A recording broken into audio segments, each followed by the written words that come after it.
प्रिय विद्यार्थियों, अपन पढ़ रहे हैं विलयन, तनु विलयन तथा अणुसंख्य गुण। और उसमें आज अपन पढ़ेंगे परासरण, ओस्मोसिस। भिन्न भिन्न सांद्रता वाले दो विलयनों को एक अर्धपारगम झिल्ली सेमी परमेबल मेम्ब्रेन द्वारा पृथक रखा जाए तो विलायक के अणु कम सांद्रता वाले विलयन से अधिक सांद्रता वाले विलयन की ओर जाएंगे। ये अर्धपारगम झिल्ली द्वारा विलायक अणुओं का कम सांद्रता वाले विलयन से अधिक सांद्रता वाले विलयन की ओर गमन, मूवमेंट, परासरण कहलाता है। शुद्ध विलायक व किसी भी सांद्रता वाले विलयन को एक अर्धपारगम झिल्ली से पृथक किया जा सकता है तो शुद्ध विलायक के अणु विलयन की ओर जाते हैं। अतः हम परासरण को इस प्रकार से परिभाषित कर सकते हैं कि जब किसी शुद्ध विलायक अथवा तनु विलयन को एक अर्धपारगम झिल्ली सेमी परमेबल मेम्ब्रेन द्वारा एक सांद्र विलयन में पृथक किया जाए तो शुद्ध विलायक अथवा तनु विलयन से विलायक के अणु सांद्र विलयन की ओर गमन करते हैं। इस प्रक्रिया को परासरण कहते हैं, ओस्मोसिस कहते हैं। जैसे बेटा अपन देखते हैं ना, किशमिश को पानी में डाल दो तो कुछ समय में क्या होगा, अंदर तो कंसंट्रेशन जानता है किशमिश के अंदर और बाहर तो प्योर वाटर है। तो जो वाटर मॉलिक्यूल्स हैं वो कहाँ जाएंगे, उस की झिल्ली को क्रॉस करके अंदर जाएंगे। किस वजह से? ओस्मोसिस की वजह से। ये तो अपन घर पे करने वाला प्रयोग है, इसको करके देख सकते हैं। यहाँ अर्धपारगम झिल्ली से तात्पर्य ऐसी झिल्ली है जिसमें विलायक कणु तो आर पार जा सकते हैं लेकिन विलय के कण उसमें से नहीं गुजर सकते। यानी जो किशमिश के अंदर का मिठास है वो पानी में नहीं आएगी, पानी के मॉलिक्यूल अंदर चले जाएंगे। यदि एक पात्र, जैसा मैंने आपको डायग्राम में दिखाया है, कि बीचों बीच हम एक अर्धपारगम झिल्ली लगा दें और उसके एक और भाग ए में शुद्ध जल और दूसरी ओर भाग बी में शर्करा का घोल बराबर आयतन में डाल दें तो शुद्ध विलायक भाग ए से भाग बी की ओर गमन करेगा और कुछ समय बाद बी में द्रव की सतह ऊपर की ओर हो जाएगी, जैसा कि आपको डायग्राम में दिखाई दे रहा है बेटा।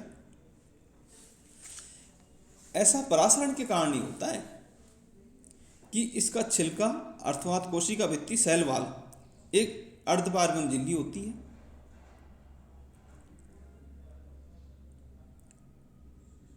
परासरण की प्रक्रिया को हम अपने दैनिक जीवन में अनुभव कर सकते हैं ना। जैसा मैं आपको बता रहा था, यदि सूखे चने अथवा मटर के दानों को पानी में भिगो कर रखा जाए तो हम देखते हैं कि कुछ समय बाद वे फूलने लगते हैं। ऐसा परासरण के कारण ही होता है कि इनका छिलका अथवा कोशिका भित्ति सेल वाल एक अर्धपारगम झिल्ली होती है जिसमें शुद्ध विलायक के अणु गुजर जाते हैं। अतः परासरण के द्वारा कोशिकाओं में विलायक जल के अणु पहुंच जाते हैं जिससे उनका आकार बढ़ जाता है और दाने फूल जाते हैं बेटा।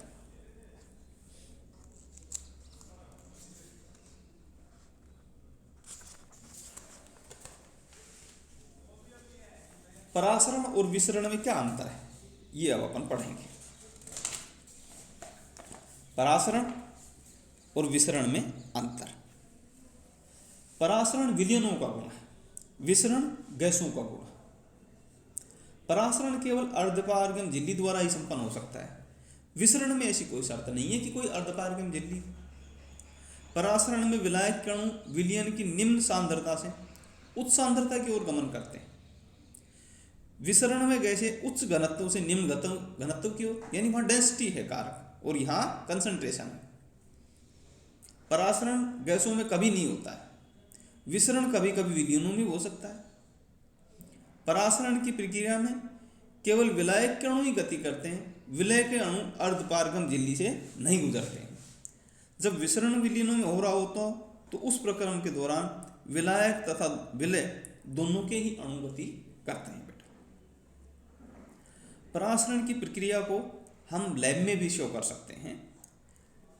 एक थिलिस ट्यूब ले लें और उसके मुंह पर एक जानतो झिल्ली सेमी परमेबल मेम्ब्रेन ले लें, उसे उल्टा करके उसमें शर्करा का विलयन भर देते हैं और एक स्वच्छ जल से भरे बीकर में लटका दें।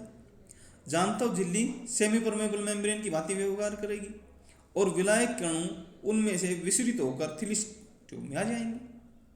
ठीक है बेटा। अर्धपारगम झिल्ली सेमी परमेबल मेम्ब्रेन।